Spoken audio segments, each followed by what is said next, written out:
Tout commence par une question silencieuse, souvent non formulée mais toujours présente. Qu'est-ce qui fait d'un être humain un parent véritable? Est-ce le sang, la biologie, la transmission génétique? Ou est-ce quelque chose de plus subtil, plus invisible, qui passe par le regard, la présence, la reconnaissance d'une âme dans une autre? Jung, en explorant les profondeurs de l'inconscient, a compris ce que les traditions spirituelles anciennes murmuraient depuis des siècles. L'amour, le plus profond, ne dépend pas du sang. Il naît d'un lien plus ancien, plus vaste. Il est tissé dans les coulisses du monde visible. Un enfant adopté n'est pas un enfant de seconde chance.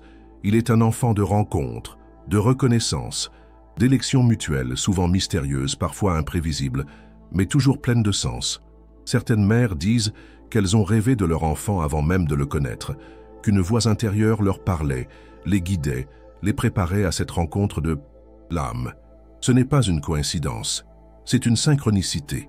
Jung a observé ces phénomènes avec attention. Dans les dessins des enfants, dans les journaux intimes des parents, dans les rêves récurrents d'une famille en devenir, les symboles s'alignaient. Quelque chose d'invisible orchestrait dans l'ombre une union que la logique ne saurait justifier. L'adoption devient alors un acte sacré, un rituel silencieux où deux lignées psychiques se rejoignent pour créer un nouveau monde intérieur.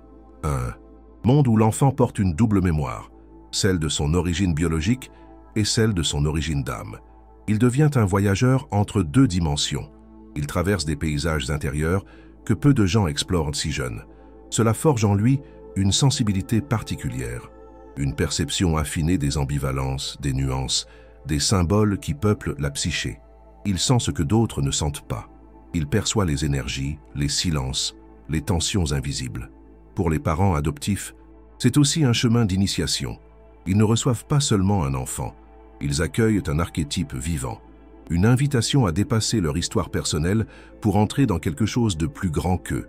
Ils doivent apprendre à aimer sans posséder, à guider sans imposer, à accompagner sans effacer l'origine, à ouvrir leur cœur sans attendre de retour. Jung écrivait que l'amour véritable commence là où rien n'est attendu en retour. C'est exactement ce que l'adoption révèle. Un amour qui choisit, même sans obligation. Un amour qui accueille, même sans miroir génétique. La psychologie moderne commence à peine à comprendre ce que Jung entrevoyait déjà, que l'environnement affectif transforme les structures profondes de l'individu, que l'amour reçu modifie jusqu'à l'expression de nos gènes. C'est l'épigénétique, mais c'est aussi de la poésie incarnée. Les familles adoptives ne reproduisent pas un modèle, elles créent un nouvel archétype. Elles deviennent le théâtre vivant d'une alchimie transformatrice. Il ne s'agit plus de ressembler, il s'agit de vibrer ensemble, d'habiter le même espace intérieur, de former un champ d'amour capable de contenir toutes les origines. L'enfant adopté n'est pas amputé, il est élargi. Il porte en lui un monde pluriel, et ce monde, s'il est accueilli avec douceur, devient une force d'éveil pour toute la famille. Les douleurs, les ruptures, les cicatrices ne sont pas effacées, elles sont transmutées. Ce qui a été blessé devient le point d'entrée d'une lumière nouvelle. Ce qui a été perdu devient la source d'une quête de sens. Et cette quête, quand elle est honorée, donne naissance à une identité profonde, stable, enracinée dans une histoire qui a du souffle. Jung disait que chaque individu doit naître deux fois, biologiquement puis psychologiquement. L'adoption offre justement cette deuxième naissance, une naissance consciente, choisie, aimée pour ce qu'elle est, non pour ce qu'elle aurait dû être. Dans les récits de consultations privées, Jung notait avec fascination la récurrence des synchronicités autour des adoptions, comme si l'univers conspirait pour réunir ceux qui devaient se retrouver. Des parents racontaient avoir vu le nom de leur futur enfant dans un rêve, ou avoir senti une présence inexpliquée des mois avant l'appel de l'agence, ou encore un sentiment de déjà-vu lors de la première rencontre. Ces expériences sont souvent tues, car elles défient la rationalité, mais elles sont réelles, profondes, transformantes, et elles méritent d'être entendues. Elles témoignent de cette vérité oubliée. Nous ne naissons pas seulement des corps, nous naissons aussi des âmes qui nous reconnaissent. L'enfant adopté est parfois porteur d'un destin unique. Il devient, sans le savoir, le catalyseur d'une évolution familiale. Il apporte des énergies nouvelles, il éveille des ressources endormies, et s'il est accompagné avec amour, sans pression, sans exigence de gratitude, Il offre à ses parents un miroir lumineux. Il leur apprend une nouvelle forme d'amour, celle qui ne possède pas mais qui élève. Dans les traditions anciennes, adopter un enfant était un acte divin. Les dieux eux-mêmes adoptaient pour transmettre leur sagesse, leur pouvoir, leur lignée d'âme. Aujourd'hui, nous avons oublié cette dimension sacrée, mais elle revient, par les rêves, par les synchronicités, par l'éveil de l'inconscient collectif. Et Jung était là pour le dire, l'adoption n'est pas un simple geste social, c'est un passage initiatique, une traversée de l'âme, une rencontre avec l'autre en soi. Ce lien n'est pas fait de sang, il est fait de lumière, et c'est peut-être pour cela qu'il dure. Dans le silence des nuits adoptives, il se passe quelque chose de mystérieux. Une mère s'éveille sans raison apparente, le cœur battant, comme si son enfant l'appelait à distance. Un père, pourtant rationnel, commence à rêver de lieux qu'il n'a jamais visités, peuplés de symboles qu'il ne comprend pas encore. Et quand l'enfant arrive, tout prend sens. Jung appelait cela la résonance psychique, cette capacité de l'inconscient à tisser des liens avant même que les mots, les gestes ou les décisions conscientes aient eu lieu. L'enfant et le parent s'étaient déjà rencontrés ailleurs, dans un autre espace, un autre temps. L'invisible travaille en silence. Il prépare le terrain de l'âme pour accueillir l'autre. Il déploie des synchronicités, des signes, des rêves, des intuitions. Et ceux qui ont le cœur assez ouvert peuvent les percevoir. C'est ainsi que se forment les familles de l'âme. L'enfant adopté vient souvent avec une blessure, une déchirure initiale, un sentiment d'abandon qui, même s'il n'est pas encore formulé, s'imprime dans le corps et dans la psyché. Mais il vient aussi avec une lumière, une capacité d'amour hors du commun, un potentiel de résilience que peu soupçonnent. Jung observait que ces enfants, loin d'être fragiles, développaient souvent une force intérieure impressionnante. Leur blessure n'était pas leur faiblesse. Elle était la porte d'entrée vers une conscience plus vaste. Ils devenaient, malgré eux, les alchimistes de leur propre vie. Les parents adoptifs jouent un rôle essentiel dans ce processus. Non pas en réparant l'enfant, mais en l'accompagnant dans sa métamorphose, en tenant l'espace, en devenant un contenant psychique assez stable pour que l'enfant puisse explorer toutes ses facettes, même les plus sombres. L'adoption ne guérit pas tout, mais elle permet, elle autorise. Elle ouvre un espace de transformation que peu d'expériences humaines offrent. Et c'est dans cette ouverture que naît l'amour véritable.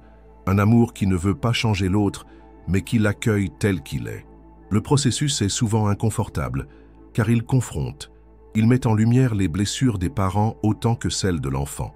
Il réveille des mémoires familiales, des peurs, des doutes. Mais c'est précisément là que réside la beauté du lien adoptif, dans cette danse entre l'ombre et la lumière. Jung décrivait cette dynamique comme une rencontre entre deux inconscients, chacun portant ses archétypes, ses complexes, ses mémoires.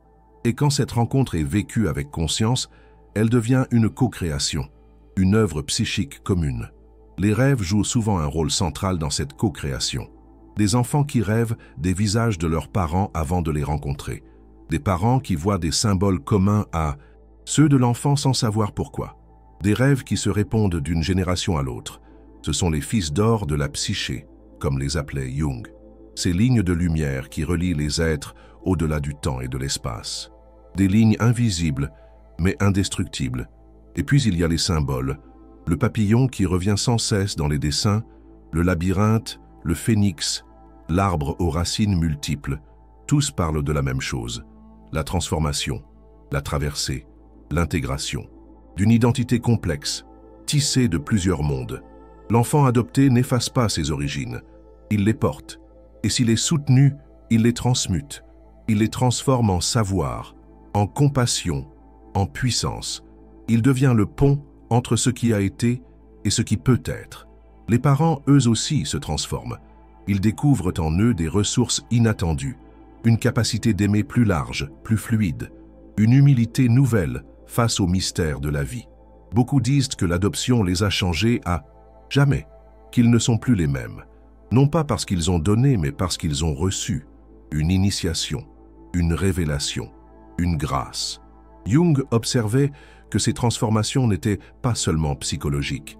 Elles touchaient aussi le corps, les habitudes, la perception du monde. Un père devenait plus tendre, une mère plus intuitive, une famille plus vivante. Car accueillir un enfant qui vient d'ailleurs, c'est accueillir une partie inconnue de soi. C'est ouvrir une porte vers l'autre avec un grand A. Et cet autre devient un maître silencieux. Il apprend à ses parents à écouter autrement, à aimer sans condition, à être présent, profondément présent, à reconnaître la valeur de l'instant, du silence, du geste simple. Cette qualité de présence crée un sentiment d'appartenance qui n'a rien à voir avec la génétique. Elle dit à l'enfant « Je suis là, même quand tu doutes, même quand tu te cherches, même quand tu es en colère, je suis là. » Et cette présence guérit, lentement, profondément, comme l'eau qui creuse la roche, comme le soleil qui réchauffe la terre après l'hiver. L'enfant adopté, dans cette présence aimante, peut commencer à se construire, à se rêver, à se dire « Il n'est plus un accident, un oubli, un abandon. Il devient un sujet, un être en chemin. » Jung écrivait que l'individuation est le processus par lequel l'être devient ce qu'il est réellement. Et pour un enfant adopté, ce processus prend une dimension héroïque. Il ne s'agit pas seulement de grandir, il s'agit de réconcilier, de relier, d'unifier, de trouver une cohérence dans ce qui, au départ, semblait fragmenté. Ce chemin demande du courage, mais il est magnifique, car il mène à une identité plus large, plus consciente, plus libre. Et quand cet enfant devenu adulte regarde en arrière, il ne voit pas seulement une blessure, il voit une œuvre, une traversée, une lumière, et il sait que sans ce lien, sans cette famille choisie, rien de tout cela n'aurait été possible. C'est cela le miracle de l'adoption. Non pas gommer le passé, mais lui donner un sens, une place, une dignité. Et dans ce geste, dans cette reconnaissance, dans cette alchimie silencieuse, le cœur humain touche à l'universel. Il y a des vérités qui ne peuvent se dire qu'en silence. L'amour adoptif en est une. Ce n'est pas un amour bruyant, démonstratif ou spectaculaire. C'est un amour discret, mais radical. Un amour qui choisit sans preuve, qui persiste sans garantie, qui s'enracine, sans miroir génétique. Et c'est peut-être là sa plus grande puissance. Jung affirmait que les liens les plus profonds ne sont pas toujours visibles à l'œil nu. Ils se tissent dans l'invisible, dans les gestes répétés, dans les absences traversées ensemble, dans les regards qui disent « Je suis avec toi même quand tu ne comprends pas tout de moi ». L'adoption est souvent perçue comme une réparation, mais elle est bien plus que cela. Elle est une création, une œuvre de lumière façonnée dans l'Asie, matière de l'ombre. Elle ne nie pas la douleur, elle la transcende. Dans les récits que Jung recueillait, beaucoup de parents adoptifs racontaient qu'ils ne s'étaient jamais sentis aussi vivants qu'à partir du moment où ils avaient accueilli cet enfant. Comme si une partie d'eux, jusque-là endormie, s'était enfin réveillée. Il ne s'agissait pas d'un simple acte d'amour. C'était un appel de l'âme. L'enfant, de son côté, ne venait pas vide. Il venait chargé d'histoire, parfois de douleurs, anciennes, parfois de silences lourds, mais aussi souvent de dons étonnants, d'une sagesse inattendue, d'une manière d'aimer qui dépassait l'âge. Jung soulignait que ces enfants portaient souvent en eux une mémoire symbolique très riche. Ils comprenaient intuitivement les mythes, ils dessinaient des métamorphoses, des renaissances, des ponts entre les mondes. Cette capacité à traduire l'invisible est un don précieux dans notre monde fragmenté. Et ceux qui les accompagnent dans leur développement ne les élèvent pas seulement, ils apprennent d'eux. Les familles adoptives deviennent alors des cercles d'initiation, des laboratoires de transformation intérieure. Chacun y est à la fois élève et maître. Cela demande du courage, car l'enfant adopté ne suit pas toujours les chemins attendus. Il cherche, il questionne, il défie parfois les modèles, mais ce faisant, il révèle l'authenticité ou les failles du système familial. Jung disait que les enfants adoptés avaient souvent une fonction symbolique dans la psyché familiale. Ils venaient interroger les non-dits, éclairer les secrets, révéler les dynamiques cachées. Et quand cette fonction est reconnue, non pas comme un problème, mais comme une mission, la famille entière peut évoluer, devenir plus consciente, plus ouverte, plus reliée à l'essentiel. Le lien d'adoption ne repose pas sur la répétition du passé, mais sur la création d'un futur. Il est une possibilité de faire autrement, d'aimer autrement, de transmettre autrement. Dans ce lien, il n'y a pas de place pour l'illusion de contrôle. L'enfant ne vient pas combler un vide, il vient ouvrir un espace. Et ce vide devient fertile. Les archétypes qui se jouent ici sont puissants. L'orphelin, le guide, le guérisseur blessé, l'enfant divin. Ils circulent entre les membres de la famille comme des forces vivantes, et chacun les incarne à sa manière. Le parent devient parfois sauveur, l'enfant, miroir. Et à travers cette interaction, les blessures anciennes refont surface, pas pour blesser mais pour être intégrées. Dans cette dynamique, les projections doivent être vues. L'enfant ne peut pas être idéalisé, il doit être vu tel qu'il est, avec sa lumière et ses zones d'ombre. C'est à ce prix que le lien devient vrai. Jung insistait sur la nécessité d'un regard conscient. L'amour aveugle est un piège. L'amour lucide, en revanche, libère. Dans les familles adoptives, cette lucidité est cruciale. Elle permet d'accueillir la différence sans vouloir la dissoudre, de reconnaître l'altérité comme une richesse. Le lien se nourrit alors d'authenticité, de présence, de vérité partagée. Il y a des moments de grâce, comme ce jour où l'enfant regarde son parent et dit pour la première fois « je t'aime » sans qu'on le lui ait demandé, comme ce silence partagé au bord d'un lit quand les mots sont inutiles. Ces moments ne s'expliquent pas, ils se vivent et ils transforment. Jung appelait cela des instants archétypiques, des rencontres entre les âmes en féantise, dehors du temps, des instants de vérité. Dans ces familles, il n'est pas rare que les talents se répondent. L'enfant adopte sans le savoir les gestes, les expressions, les passions du parent. Non par imitation, mais par résonance. Une mère peint, l'enfant dessine. Un père lit des poèmes, l'enfant invente des contes.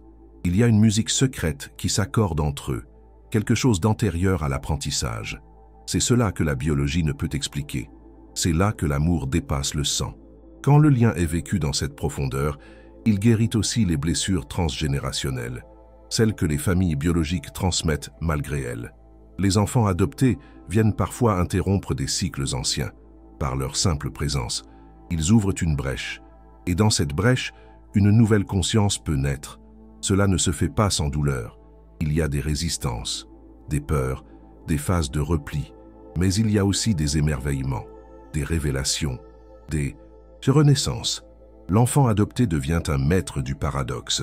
Il vit entre deux appartenances, deux histoires, deux regards. Et dans ce va-et-vient, il développe une capacité rare, celle de tenir les contraires. Jung appelait cela la fonction transcendante. Cette capacité à intégrer les opposés pour en faire quelque chose de neuf, de vivant, de vrai. Le lien adoptif est un terrain privilégié pour cette fonction, car il met constamment en tension des réalités différentes. Et il invite chacun à créer un pont plutôt qu'un mur. Ce pont n'est pas fait de réponses. Il est fait de présence, de compassion, de confiance dans ce qui ne peut pas toujours être compris. Et c'est ainsi que l'amour adopté devient un rituel, une offrande, un engagement à voir l'autre au-delà de ses origines. C'est un acte d'âme, une révolution silencieuse dans le monde du cœur. Dans le cœur de nombreuses femmes qui adoptent, il y a un mystère doux et profond. Ce n'est pas le ventre qui a porté, mais c'est l'âme qui s'a rappelé.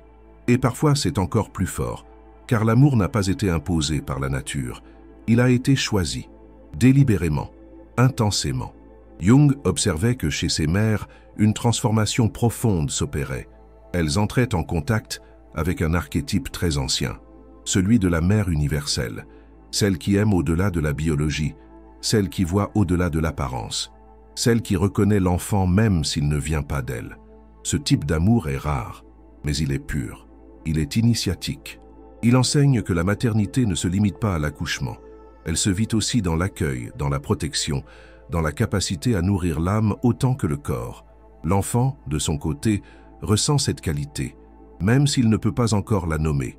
Il sait, il sent, il s'apaise. Quelque chose en lui reconnaît cette mère, même si son odeur n'est pas celle de la naissance, même si sa voix n'était pas celle entendue in utero. Jung appelait cela la reconnaissance archétypique, une vibration qui passe en dessous des mots, des gestes, de la culture. Une onde qui dit « tu es attendu, tu es aimé, tu es à ta place ».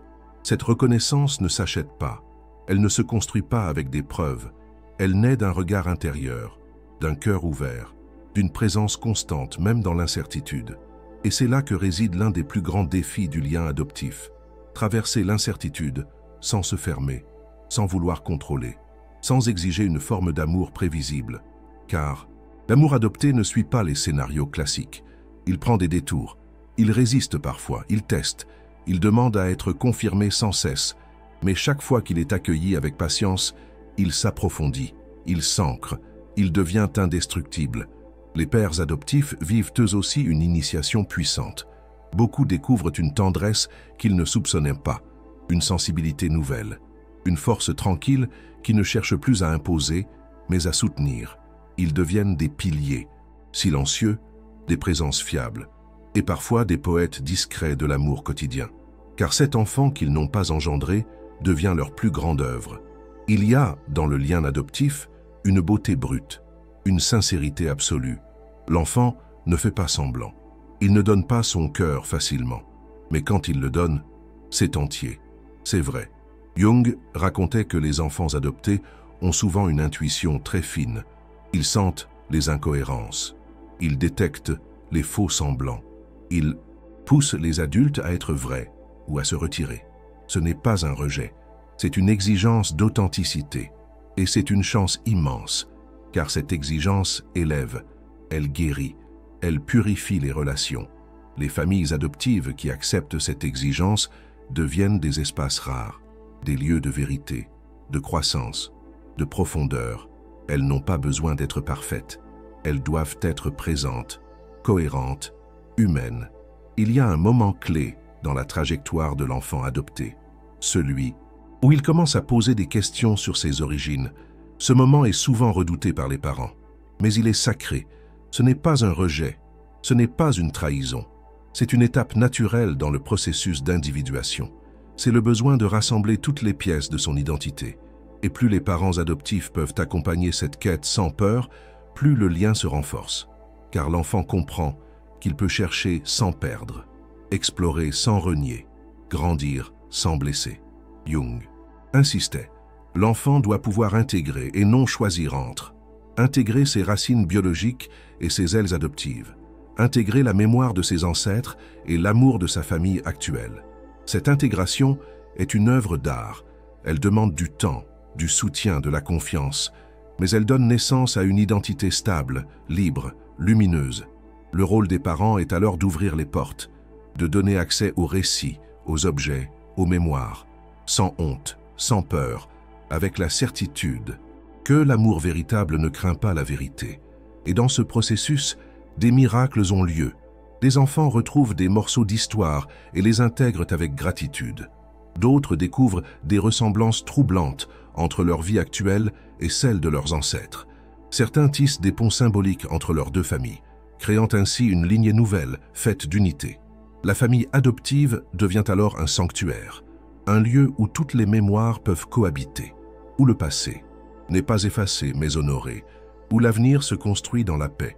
Jung écrivait que la psyché a besoin de cohérence pour se développer pleinement, et cette cohérence vient de l'acceptation de toutes les facettes de soi, même celles qu'on n'a pas choisies. L'enfant adopté, en étant reconnu dans la totalité de son histoire, devient libre, libre d'aimer, d'exprimer, de créer. Il n'a plus à se cacher, il n'a plus à jouer un rôle.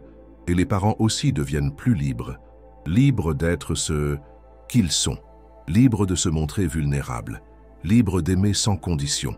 Il y a une lumière qui naît dans ces familles, une lumière douce, stable, profonde. Elle ne vient pas du sang, elle vient du cœur. Et dans cette lumière, quelque chose se révèle, une sagesse ancienne, une mémoire partagée, une humanité commune. Jung avait raison. Le lien adoptif est un mystère sacré, une alchimie rare, une preuve vivante que l'amour n'est pas un privilège biologique, mais un acte de conscience. Quand une famille vit cela pleinement, elle devient un message, un symbole, une source d'inspiration pour tous ceux qui cherchent à aimer autrement. Et ce message dit ceci: tu n'es pas seul, tu es aimé, tu as ta place, ici, maintenant, pour toujours. Dans certaines cultures anciennes, l'adoption était considérée comme un privilège sacré, non pas une solution de repli, mais un honneur, le droit d'accueillir une âme venue d'ailleurs et de tisser avec elle un nouveau destin. Les textes mythologiques sont remplis de ces récits. Moïse, élevé par une autre que sa mère. Dionysos, confiés à des nourrices célestes. Même Bouddha, en un sens, a été élevé loin des vérités de sa naissance. Ces récits ne sont pas des hasards. Ils parlent d'un archétype, celui de l'enfant adopté par le destin. Un être qui porte une mission, une lumière, une mémoire à réactiver. Jung retrouvait cet archétype dans les rêves de nombreux enfants adoptés. Il se voyait souvent en voyage, en quête, en métamorphose. Il rêvait d'escaliers, de ponts, de traversées. L'enfant adopté est souvent un passeur. Il traverse des mondes, il relie des histoires, il transgresse les frontières de la lignée, de la langue, de la couleur, de la culture. Et c'est dans ce franchissement qu'il découvre sa force.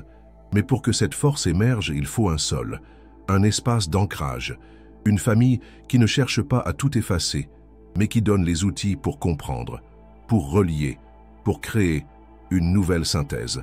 Les parents adoptifs sont ces jardiniers du lien. Ils ne sculptent pas l'enfant. Ils lui offrent un terreau fertile, un espace pour croître, à son rythme, selon sa forme, selon son essence. Jung aimait cette image de la terre. Il disait « l'âme pousse là où elle se sent vue ».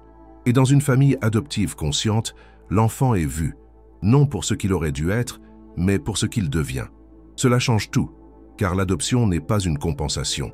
C'est une rencontre, une connaissance, une renaissance mutuelle. Le parent découvre une partie de lui qu'il ne connaissait pas, une tendresse nouvelle, une force de présence, une capacité à aimer sans miroir génétique. Et l'enfant découvre que l'amour peut être vrai, même s'il n'est pas inné, qu'il peut être choisi, persistant, solide. Ce lien est fait de couches, de strates, de mémoire. Il ne se donne pas d'un coup, il se construit, il se révèle, parfois lentement, parfois dans la douleur. Mais chaque étape compte. Le premier regard, la première nuit, la première crise, la première séparation. Tous ces moments gravent une histoire, une appartenance. Jung parlait souvent de la sécurité intérieure, ce sentiment que, quoi qu'il arrive, une base existe. Quelqu'un est là, solide, fiable, aimant. Les enfants adoptés ont besoin de cette base encore plus que d'autres, car leur commencement a été marqué par une fracture, une absence, une faille. Mais cette faille, si elle est entourée d'amour, devient une ouverture, une source, une porte d'entrée vers une conscience élargie. Il ne s'agit pas de nier la douleur, mais de la contenir, de la respecter, de lui offrir un cadre. Les familles adoptives qui savent cela ne cherchent pas à guérir l'enfant trop vite. Elles lui laissent le temps, l'espace, le droit au silence. Elles accueillent la colère, la tristesse, la confusion, sans paniquer, sans fuir. Elles restent là, présentes, fermes et tendres. Et c'est dans cette stabilité que l'enfant peut explorer, tester, revenir, grandir. Jung notait que ces enfants étaient souvent hypersensibles. Ils ressentaient tout. Ils captaient les tensions, les non-dits, les intentions. Mais ils étaient aussi souvent porteurs d'une lumière, d'une capacité de compassion rare, d'une sagesse qui venait d'ailleurs. Il n'est pas rare que ces enfants deviennent thérapeutes, artistes, enseignants, guides. Ils ont vécu l'entre-deux, ils connaissent la marge, et ils veulent ramener les autres vers le centre. Mais pour cela, ils ont besoin d'un amour inconditionnel, un amour qui ne s'effraie pas de leur complexité, qui ne cherche pas à les normaliser, qui les soutient dans leur quête, même quand elle dérange. Et cet amour, les parents adoptifs peuvent l'offrir, pas parce qu'ils sont parfaits, mais parce qu'ils ont traversé eux aussi un passage, celui du choix. Ils ont choisi d'aimer, de s'engager, de prendre soin. Et ce choix, quand il est renouvelé jour après jour, devient un socle. L'enfant le sent, il s'appuie dessus, il y retourne, même après des conflits, même après des fuites. Il sait qu'il y a là un lieu, un regard, un cœur. C'est cela, la vraie adoption. Pas une procédure, pas une signature, mais une reconnaissance continue. Un oui silencieux, répété chaque jour. Ce oui guérit, lentement, mais puissamment. Il dit « Je te reconnais, tu es à moi sans m'appartenir. Tu es libre, mais je suis là. Tu peux partir, mais tu sauras toujours revenir. » Et dans ce oui, l'enfant se construit. Il ose, il crée, il devient. Le lien adoptif devient alors un modèle, une parabole, une leçon vivante pour notre humanité.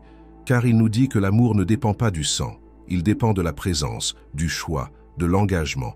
Il nous rappelle que nous sommes tous, quelque part, des enfants adoptés de la vie, et que ce qui nous fonde vraiment, c'est le regard d'un autre qui nous dit « Tu es bienvenu ». Jung voyait dans ces familles une chance pour l'évolution de la conscience collective. Elle montrait une voie, une autre façon d'aimer, plus large, plus consciente, plus universelle.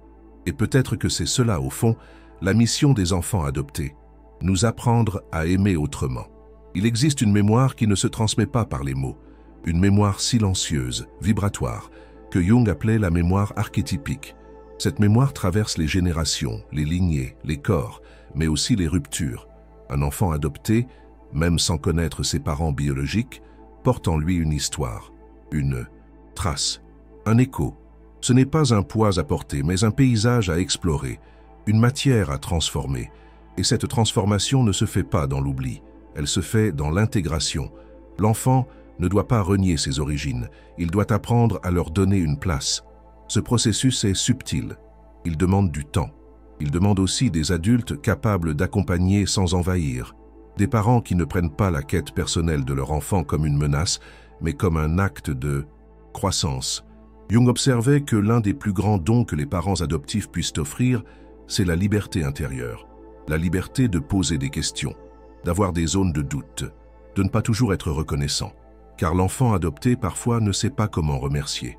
Il ne comprend pas encore l'ampleur de ce qu'il a reçu, et il ne doit pas en porter la charge. Il a simplement à vivre, à devenir. C'est dans cet espace de non-exigence que naît la confiance. Une confiance profonde, organique, qui ne repose pas sur les performances ou sur la conformité, mais sur la reconnaissance mutuelle.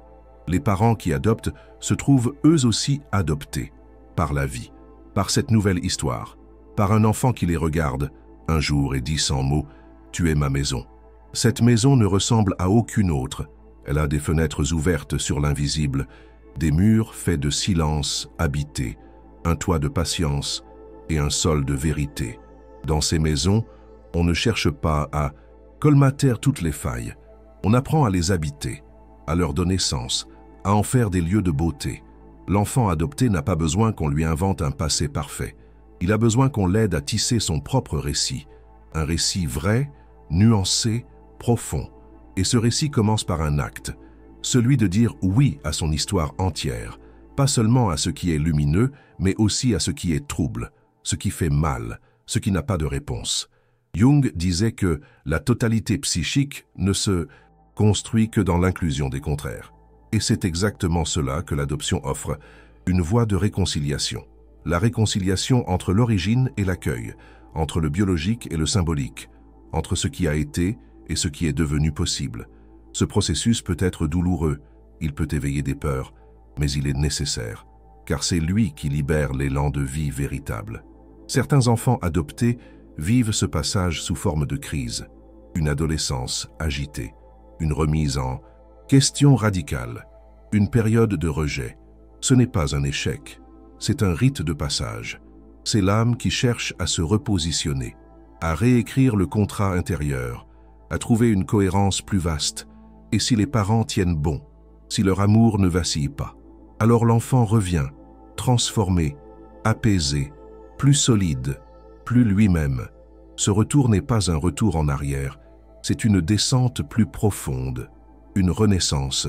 Dans les dessins, les rêves, les récits d'enfants adoptés, Jung retrouvait souvent les mêmes symboles.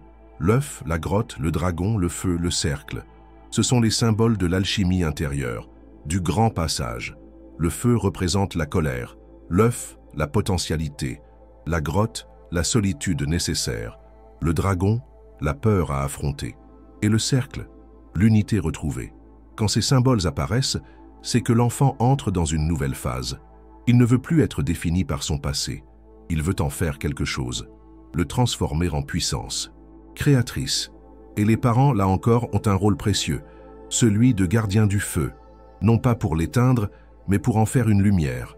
Ils accompagnent, ils écoutent, ils tiennent l'espace. Et souvent, sans le savoir, ils vivent eux aussi une transformation parallèle. Car aimer un enfant adopté, c'est se confronter à ses propres blessures, à ses propres manques, à ses propres rêves inachevés.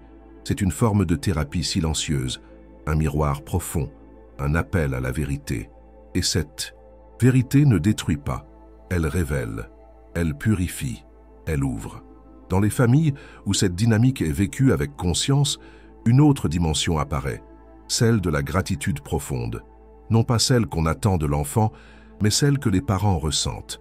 Gratitude d'avoir été choisi, d'avoir pu aimer ainsi, d'avoir été transformé par ce lien, car l'adoption n'est pas un don à sens unique, c'est un échange d'âme, une rencontre de destin, et cette rencontre, quand elle est honorée, devient une offrande au monde, une lumière discrète mais puissante. Jung disait que l'amour le plus élevé est celui qui reconnaît l'autre dans sa totalité, sans chercher à le modifier. Et c'est précisément ce que l'amour adoptif permet.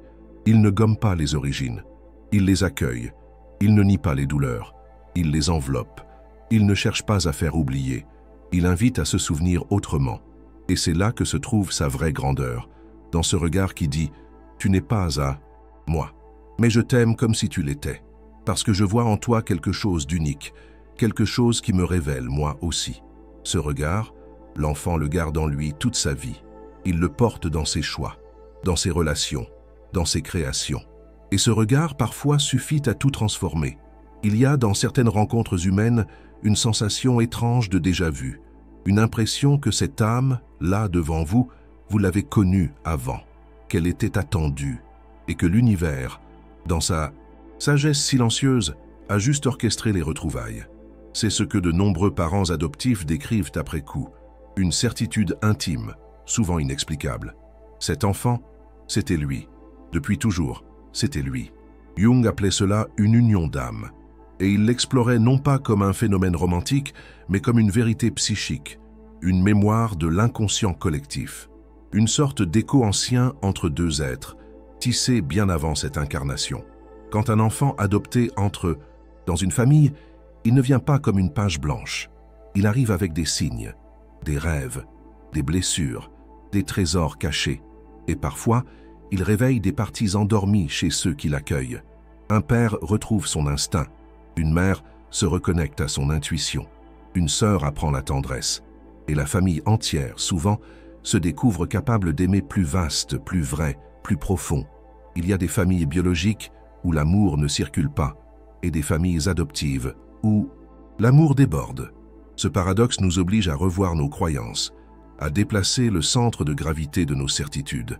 Car l'amour, dans sa forme la plus pure, n'a pas besoin d'ADN. Il a besoin de présence, de vérité, d'un regard qui dit « Je te choisis », même sans obligation. « Je te reconnais », même sans ressemblance. Et cette reconnaissance transforme tout.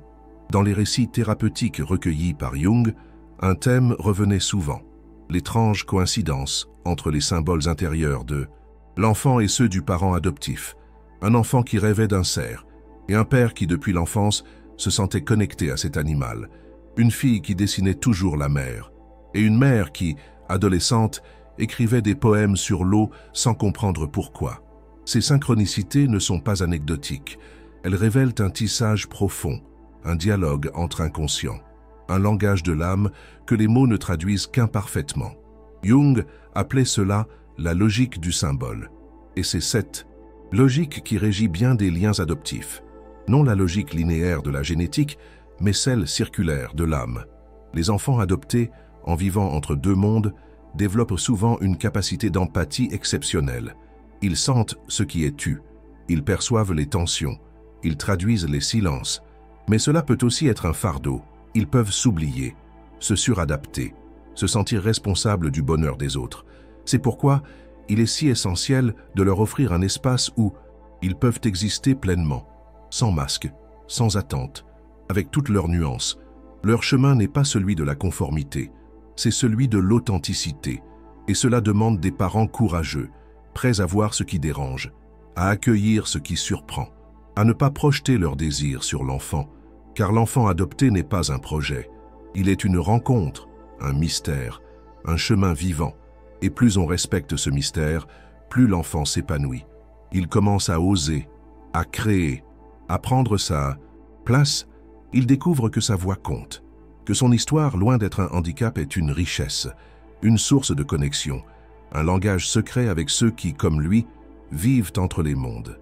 Dans ses écrits les plus profonds, Jung affirmait que nous étions tous, à un certain niveau, des enfants adoptés du destin. Nous ne choisissons pas notre naissance, mais nous pouvons choisir comment l'habiter, comment l'éclairer, comment la transmettre. Et les enfants adoptés incarnent cela de façon radicale. Ils montrent que l'origine ne détermine pas tout, que l'amour peut reconstruire, que l'histoire peut se réécrire, mais pas au prix du déni, pas en effaçant ce qui a été, en le transformant, en l'honorant, en faisant une base, car une blessure vue devient une force, un manque reconnu devient un appel, une faille acceptée devient une lumière. Et dans ce processus, les parents ne sont pas spectateurs, ils sont compagnons de route, témoins de la métamorphose, jardiniers du devenir. Ils apprennent eux aussi à lâcher prise, à aimer sans garantie, à s'émerveiller de ce qu'ils n'avaient pas prévu. Et c'est peut-être là le plus grand cadeau de l'adoption, nous apprendre à aimer l'imprévisible, à aimer ce qui échappe, ce qui résiste, ce qui surprend, à aimer sans avoir besoin de comprendre. Dans certaines familles, cette attitude crée une magie discrète. On rit plus facilement, on pleure plus librement, on écoute mieux, on se regarde vraiment. Les repas deviennent des rituels, les anniversaires, des célébrations de la résilience, les silences, des espaces d'intimité, et l'enfant sent qu'il a une place, non parce qu'il la mérite, mais parce qu'il est là, et que sa présence suffit. Cette sensation rare guérit des blessures profondes. Elle dit « Tu peux rester, même si tu changes, même si tu doutes, même si tu ne sais pas qui tu es encore, tu peux rester. » Jung écrivait que le besoin fondamental de l'être humain n'est pas d'être aimé, mais d'être vu. Et c'est cela que les meilleurs parents adoptifs offrent. Un regard qui voit l'enfant au-delà de son passé, de ses comportements, de ses silences, un regard qui voit l'âme. Et quand un enfant est vu ainsi, il n'a plus besoin de fuir. Il peut enfin commencer à vivre. Il arrive un moment dans le parcours d'une famille adoptive où l'on ne parle plus d'adoption. Non parce qu'on l'oublie, mais parce qu'elle s'est fondue dans la vie. Elle est devenue souffle, chair, quotidien. Elle a cessé d'être un statut pour devenir un lien vivant. Jung disait que le but du processus psychique n'était pas de rester enfermé dans une identité, mais de la traverser pour accéder au soi. Et dans l'adoption consciente, c'est exactement cela qui se produit. Une traversée, une expansion, une transmutation. L'enfant adopté, après avoir longtemps cherché sa place, découvre qu'il peut en créer une, qu'il n'a pas à choisir entre deux mondes, mais qu'il peut en tisser un troisième qui n'appartient qu'à lui. Un territoire nouveau fait de mémoire, de création et d'amour vécu. Les parents, eux, comprennent que ce lien n'était pas un acte de générosité, mais un acte d'initiation, que ce qu'ils ont offert, ils l'ont aussi reçu, que ce qu'ils ont appris, ils ne l'auraient jamais découvert sans cette rencontre. Et c'est là que l'adoption révèle sa vérité la plus puissante. Elle n'est pas un second choix, elle est un chemin d'éveil. Ce chemin est parfois rude. Il demande de la patience, de l'humilité, de la présence. Il ne correspond à aucun modèle. Il oblige à inventer, à écouter, à recommencer. Mais il conduit à un amour vaste, un amour qui ne dépend plus de la reconnaissance, ni de la conformité. Un amour qui persiste même quand tout vacille. Dans les familles adoptives, les petits gestes prennent une signification immense. Un « bonne nuit » qui devient un ancrage. Une main posée sur une épaule qui rassure. Un silence partagé qui dit tout. Et l'enfant grandit. Il devient. Il transmet. Il transforme à son tour ce qu'il a reçu. Il comprend qu'il n'est pas une exception, mais une expression vivante de ce que l'humanité peut produire de plus beau. Un lien choisi, nourri, incarné. Il y a des jours de doute, des rechutes, des blessures qui se réveillent. Mais il y a aussi de plus en plus des instants de plénitude, des respirations où tout s'aligne.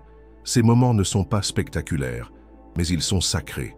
Ils disent « C'est ici que tout commence. C'est ici que j'existe, tel que je suis. » Et quand cette reconnaissance a lieu, tout change. L'enfant n'est plus un mystère à résoudre.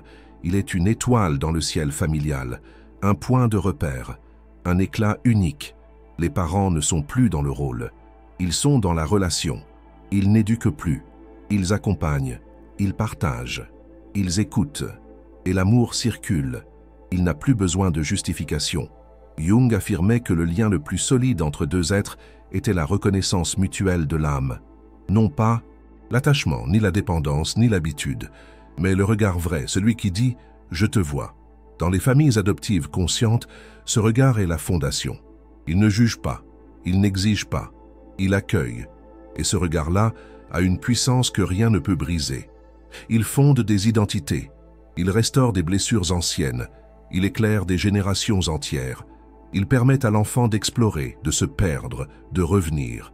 Il permet aux parents de douter, d'échouer, de continuer à aimer. Il humanise l'amour. Et c'est sans doute cela que l'adoption offre au monde. Une leçon d'humanité, une manière d'aimer sans condition, de construire sans modèle, de relier sans contrôler. Quand un enfant adopté devient adulte, il porte en lui une carte secrète, celle des profondeurs qu'il a traversées, celle des silences qui l'ont formé, celle des présences qui l'ont sauvé. Il devient souvent un guide, un phare, une voie pour ceux qui cherchent encore leur place. Et il se souvient de ces soirs où un regard l'a retenu, de ces jours où une main l'a soutenu, de ces silences pleins d'amour qui lui ont donné la force de continuer. Il se souvient et il transmet, non pas une histoire de manque, mais une histoire de renaissance, une histoire d'amour, authentique, puissant, inaltérable. C'est cela, au fond, que Jung nous a appris à voir. Au-delà du sang, il y a l'âme. Au-delà de l'origine, il y a la rencontre. Au-delà du passé, il y a la création consciente du présent. Et si nous comprenons cela, alors toutes nos relations peuvent changer, car nous devenons capables, à notre tour, d'aimer sans attacher, de reconnaître sans exiger, de voir sans projeter. Nous devenons capables d'adopter, adopter l'autre dans sa totalité, adopter la vie dans ce qu'elle offre d'inattendu, adopter notre propre histoire avec douceur.